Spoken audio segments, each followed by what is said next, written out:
Lors de son entretien avec Tucker Carlson en février 2024, Vladimir Poutine a affirmé qu'une défaite russe en Ukraine était impossible.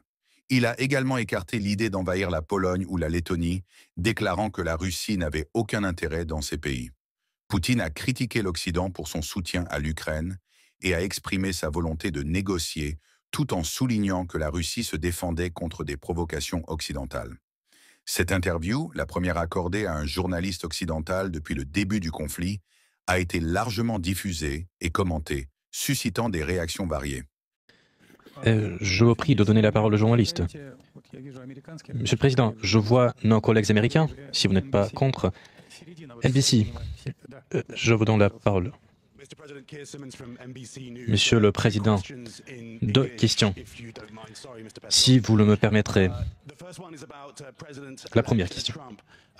La première concerne le président Trump. Monsieur le Président, vous n'êtes pas parvenu aux objectifs de l'opération militaire spéciale. Beaucoup de citoyens russes sont morts, y compris, en général, qui a été tué suite à un assassinat ici à Moscou. Assad, que vous souteniez, a été destitué. Et lorsque vous allez rencontrer le président Trump, vous serez plus faible. Qu'est-ce que vous pourrez proposer au président Trump en tant que compromis? Et la deuxième question. La mère d'un journaliste américain qui est porté disparu en Syrie vous a demandé de l'aider. Elle a dit que vous avez des liens avec le gouvernement syrien et notamment avec le gouvernement Assad. Est-ce que vous êtes prêt à fournir des informations sur ce qui s'est passé en Syrie pour pouvoir retrouver ce fils d'une femme Encore américaine? une fois, répétez votre question à propos du journaliste. Il a disparu où?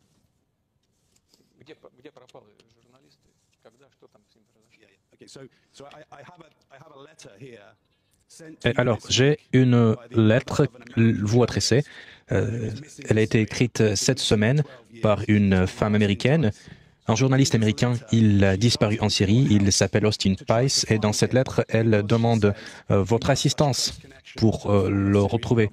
Elle dit que vous avez des liens étroits avec avec l'ancien président Assad. Est-ce que vous pouvez demander au président Assad de fournir des informations concernant cet homme? Elle a dit qu'elle peut se rendre à Moscou, si nécessaire, pour avoir des informations. D'accord, j'ai compris. Pour être franc, asseyez-vous s'il vous plaît. Pour être franc, pour l'instant, je n'ai pas encore vu le président Assad depuis son arrivée à Moscou. Mais j'ai l'intention de le faire et j'en parlerai avec lui. Mais nous sommes des adultes, nous comprenons bien qu'il y a 12 ans, quelqu'un a disparu en Syrie. Il y a 12 ans. Nous voyons très bien quelle est la situation dans le pays depuis 12 ans. Il y a eu des combats des deux côtés. Vous savez vous-même, si vous imaginez que Assad sait très bien ce qui s'est passé, ce qui est arrivé à ce journaliste qui faisait son devoir en zone des combats. Néanmoins, je vous promets de poser cette question.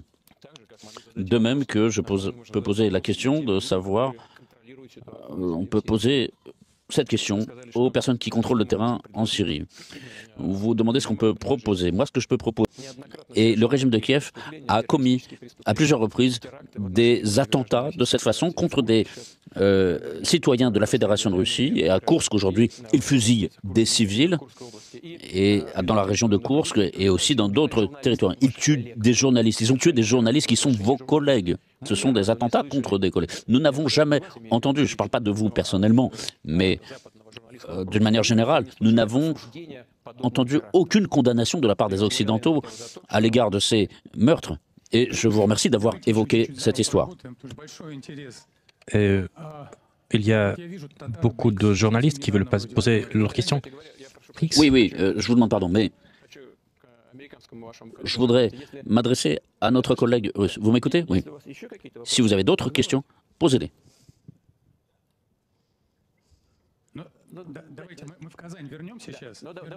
Nous allons poser... Réfléchissez, formulez votre question et on y reviendra.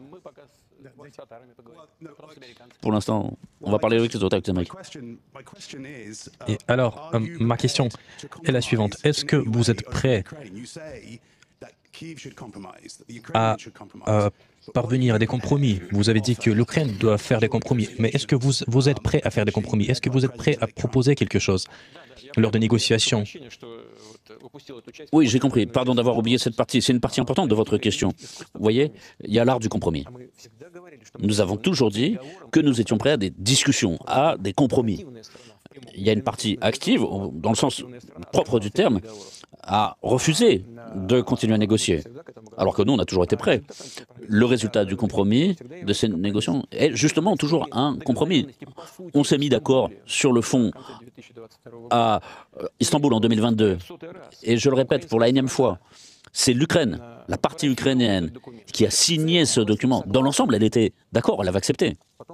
Et ensuite, elle a changé d'avis. Enfin, pourquoi? On sait très bien, c'est parce que il y a votre allié, M. Johnson, avec sa jolie coiffure, qui est venu et qui leur a dit qu'ils devaient se battre jusqu'au dernier Ukrainien. Et donc, ils se battent.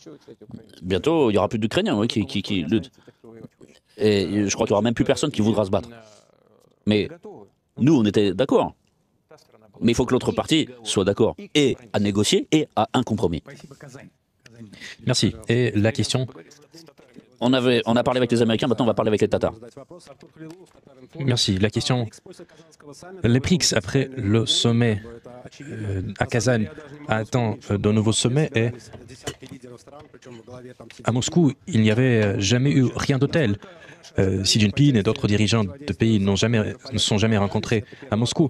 Est-ce que vos attentes se sont réalisées? Et une autre question. L'année dernière, vous m'avez dit, en répondant à ma question, vous avez dit que le Tatarstan était un exemple de la coexistence de plusieurs religions. On peut dire la même chose sur les BRICS, parce que les BRICS réunissent des pays qui sont tout à fait différents. Est-ce que vous considérez la création de à Kazan en quartier général des BRICS? Je vous remercie. Bien, à Moscou, il n'y a jamais eu une aussi grande quantité de dirigeants internationaux. Donc merci à Kazan pour cela. Ça, c'est la première chose.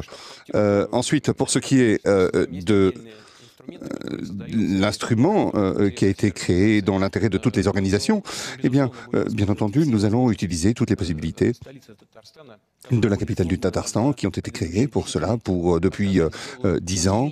Ils ont fait à Kazan d'énormes efforts. C'est l'une des villes les plus... Ce sont des efforts parmi les plus importants de l'Europe. Nous sommes prêts, nous sommes fiers de Moscou.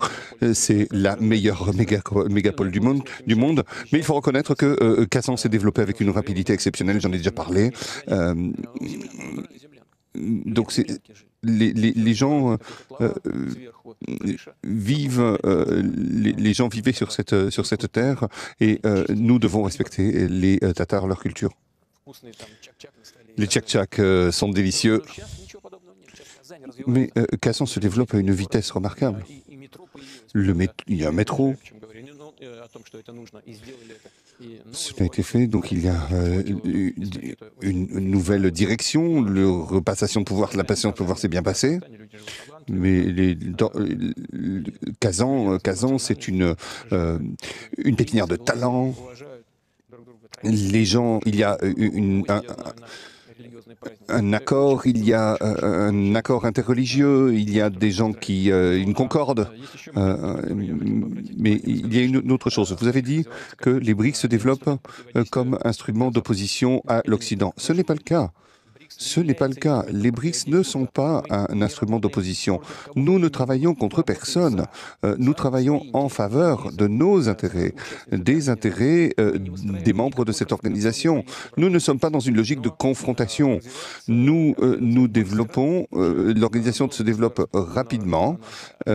C'est une organisation qui s'est élargie et beaucoup d'États, donc je l'ai déjà dit, je ne vais pas le répéter, mais beaucoup d'États expriment de l'intérêt. Pourquoi? Parce que on travaille sur la base du respect des intérêts des uns et des autres, et toutes les questions sont résolues par consensus, et c'est très important. Il n'y a pas de petits États ou de grands États, des États plus développés, moins développés. Il y a un seul intérêt. L'intérêt, c'est le développement. Et c'est ce que nous cherchons. Nous essayons de créer des solutions solutions pour intensifier la croissance de l'ONU et de la croissance économique, et c'est comme ça que nous allons travailler. Merci à vous. Une autre question aux journalistes. De la part des journalistes, je vois en nouvelle média Ridovka. Je vous donne la parole. Bonjour, Monsieur le Président, Maxime Dolgov. J'ai la question suivante. Pour beaucoup de pays dans le monde, le problème du vieillissement est plus que jamais d'actualité. Il en va de même pour les Russies.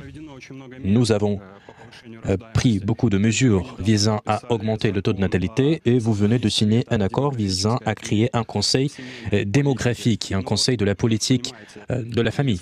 Vous comprenez? En fait, si ces questions ne sont pas suffisantes, si cette législation n'est pas suffisante, qu'est-ce que vous allez faire? Et nous allons améliorer les choses. La question est extrêmement importante.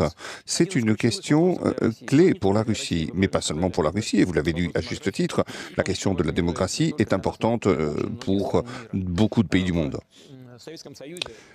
En Union soviétique, on était parvenu à un niveau de 2% de natalité. Qu'est-ce que cela veut dire? C'est la quantité d'enfants par femme. On était parvenu à 2% de croissance. Actuellement, nous sommes parvenus à 1,7%. Malheureusement, il